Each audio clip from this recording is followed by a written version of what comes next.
Okay, so this week you're going to be getting ready for the Unit 2 test that covers Chapter 4 and Chapter 5.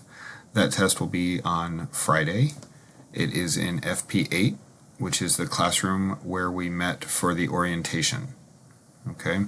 The Chapter 4 and Chapter 5 journals are due on Thursday at midnight, so make sure you scan those, upload them.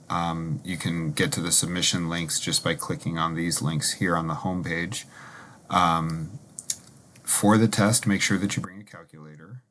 It's not as important for this test as it was for the last one, but I'm only going to have 4 or 5 calculators for you to use, so make sure that you bring one if you have one.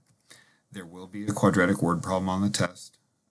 That's the last bit of material that you are covering prior to the test, so make sure that you understand that.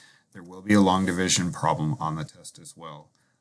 Go back and review the group work problem that you turned in.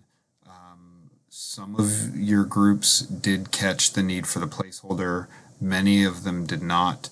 There are videos in section 4.8's lesson that you still have access to, so that you can go through and remind yourself how to do the long division.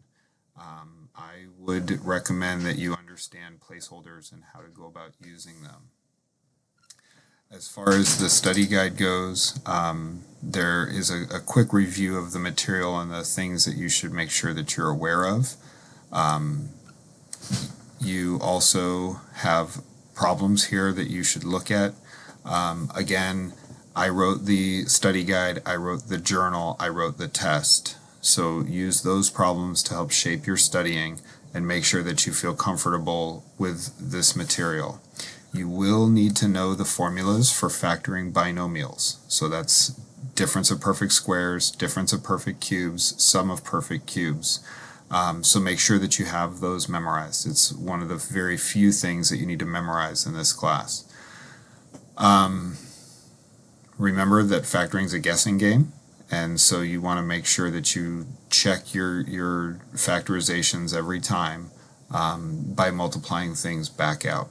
All right. If you have any questions, send me an email. I will be on campus next week. I don't know exactly what day, but I will email in advance and let you know. I will also have time to meet with people virtually. If you have questions, send me an email and we'll find a time that works.